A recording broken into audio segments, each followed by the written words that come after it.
We're here because free speech is under attack. We're here because people are being convinced that socialism works. We're here because people are being judged guilty until proven innocent. We are fighting back with facts. This is not a safe zone, so buckle up, Buttercup. This is the raw, naked truth.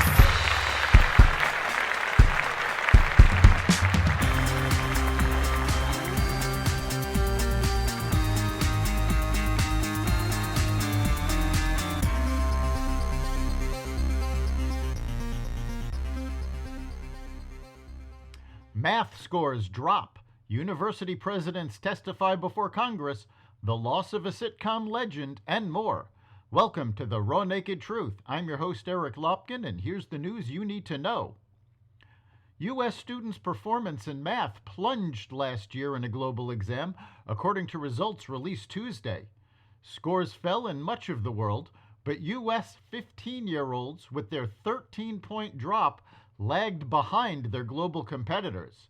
U.S. math scores were lower than 20 years ago. About 66% of U.S. students performed at a basic level or better in math, compared with 80% in reading and science, the New York Times reported. U.S. students fell behind peers in similar industrialized democracies like the United Kingdom, Australia, and Germany, and trailed far behind students in the highest scoring countries, including Singapore, South Korea, and Estonia. The results provided the first global comparison since the pandemic.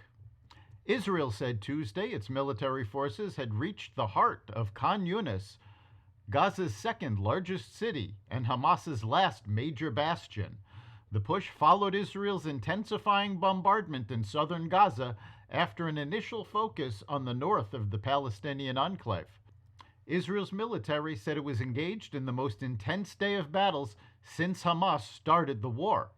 Hamas's leaders are reportedly hiding in a vast tunnel network. Israeli military has stated they are considering flooding the tunnels. The presidents of Harvard, UPenn, and MIT testified on Capitol Hill about rising antisemitism on their campuses, an issue that has plagued institutions of higher learning across the country in recent months. Hamas's October 7th attack on Israel has fueled violence across the U.S., with reports of anti-Semitic incidents surging dramatically since then.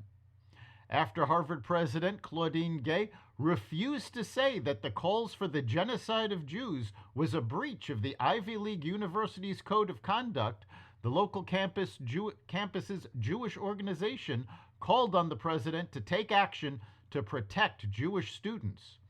When responding to Representative Elise Stefanik, herself a Harvard alum, questions on Harvard's rules for bullying and harassment, President Gay said that speech that qualifies as harassment depends on the context. The Jewish student organization, Harvard Hillel, said that President Gay's refusal to draw a line on threatening anti-Semitic speech is profoundly shocking. President Gay's refusal to draw a line around threatening anti-Semitic speech as a violation of Harvard's policies is profoundly shocking given explicit provisions within the Conduct Code prohibiting this kind of bullying and harassment, the Harvard Hillel said in a statement posted on social media. Senator Ted Cruz said the Biden administration funneled more than $66 million in taxpayer money to nonprofits and academic institutions for misinformation research in what he calls an effort by the federal government to censor Americans while attempting to absolve itself of liability for infringement of America's First Amendment rights. Cruz is now demanding the State Department, FBI, Cybersecurity and Infrastructure Security Agency, and the National Science Foundation turn over information regarding their role in helping facilitate the censorship of Americans' constitutionally protected speech online. The move comes as part of Cruz's months-long investigation into big tech's content moderation and alleged censorship practices.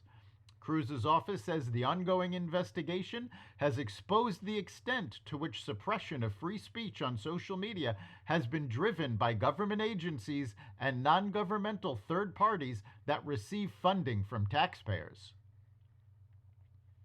Hackers used old passwords to access information on 6.9 million 23andMe customers, more than half of the genetic testing firm's users, multiple news organizations have confirmed. The compromised data included the genetic testing firm's ancestry reports, birth years, and zip codes for the affected customers. The company has said in a Securities and Exchange Commission filing on Friday that the accounts of only about 14,000 customers, 0.1% of its users, had actually been breached. It stands by that number, but says basic information on 5.5 million profiles was accessed using the company's DNA relatives feature, and some family tree information was compromised for 1.4 million DNA relative profiles. Finally, on a sad note, Norman Lear, known for producing classic shows such as All in the Family and One Day at a Time, has died. Lear, who was 101 years old, died of natural causes on Tuesday. He was surrounded by family at his home in Los Angeles, according to a statement posted to the TV producer's website. Thank you for the moving outpouring of love and support in honor of our wonderful husband, father, and grandfather, Lear's family statement read. Norman lived a life of creativity, tenacity, and empathy. He deeply loved our country and spent a lifetime helping to preserve its founding ideals of justice and equality for all. Knowing and loving him has been the greatest of gifts. That's the Raw Naked Truth. You can catch every episode of the Raw Naked Truth at xvadio.com/podcasts, the Apple Podcasts app, Google Podcasts, Spotify, iHeartRadio, Audible, Amazon Music, and other platforms that respect freedom of speech. We'll see you next time.